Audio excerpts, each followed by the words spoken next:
Subscribe कीजिए गुरु ज्ञान channel को और बेल आइकन दबाइए लेटेस्ट वीडियो सबसे पहले देखने के लिए। नमस्कार, गुरु ज्ञान के ऑडियो आर्टिकल प्रोग्राम में आपका स्वागत है। हमारा आज का आर्टिकल क्वाड देशों की बैठक से संबंधित है।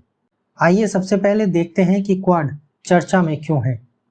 हाल ही में अमेरिका ने घोषणा की है कि क्वाड देशों की पहली व्यक्तिगत बैठक अमेरिका के न्यूयॉर्क में आयोजित की जाएगी।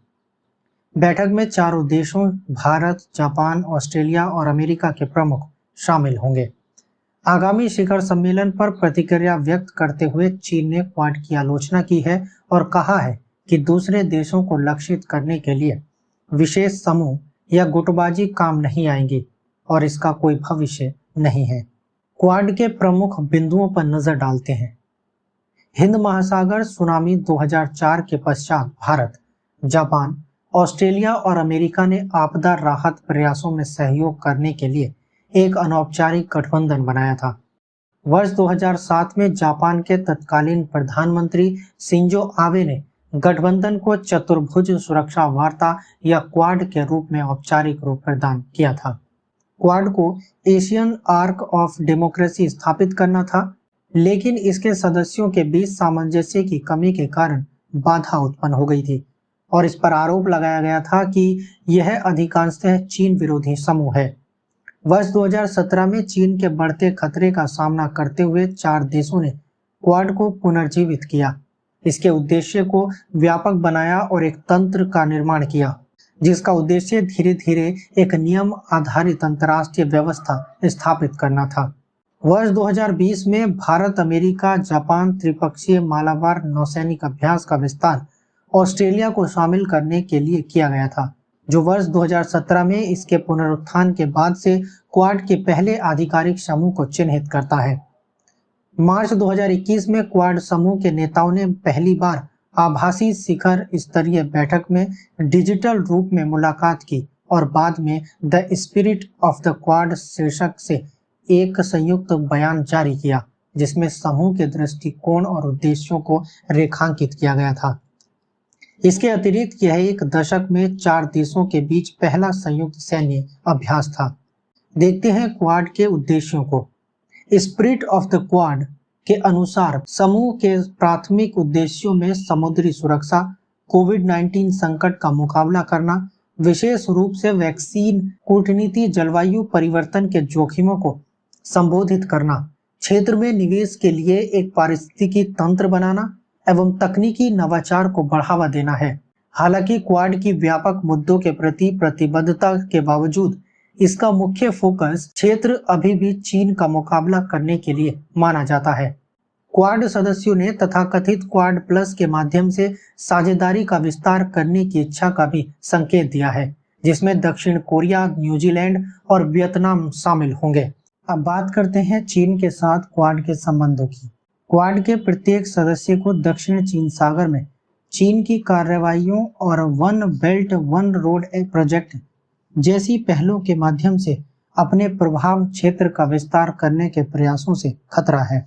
अमेरिका लंबे समय से चीन के साथ वैश्विक प्रतिस्पर्धा को लेकर चिंतित है और उसने यह रुख कायम रखा है कि चीन का उद्देश्य अंतर्राष्ट्रीय नियमों पर आधारित व्यवस्था को खत्म करना है। इसी तरह जापान और ऑस्ट्रेलिया दोनों दक्षिण और पूर्वी चीन सागर में चीन की बढ़ती उपस्थिति को लेकर चिंतित हैं। चीन के साथ भारत के अपने लंबे समय से लंबित सीमा मुद्दे हैं। दूसरी ओर चीन क्वाड के अस्तित्व को स्वयं को घेरने की एक बड़ी रणनीति के हिस्से के रूप में देखता है और उसने समूह के साथ सहयोग करने से बचने के लिए बांग्लादेश जैसे देशों पर दबाव डाला है। चीनी विदेश मंत्रालय ने समूह पर एशिया में क्षेत्रीय शक्तियों के बीच खुले तौर पर कलह भड़काने का आरोप लगाया है। क्वाड से संबंधित मुद्दों को देखते हैं। अपरिभाषित दृष्टि। सहयोग की संभावना के बावजूद क्वाड परिभाषित रणनीतिक मिशन के बिना एक तंत्र बना हुआ है।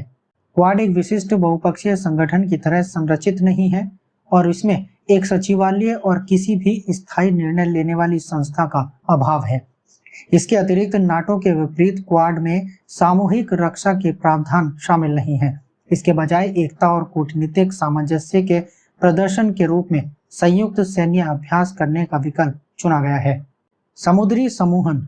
इंडो पैसिफिक पर पूरा ध्यान क्वाड को एक भूमि आधारित समूह के बजाय एक समूह का हिस्सा बनना है।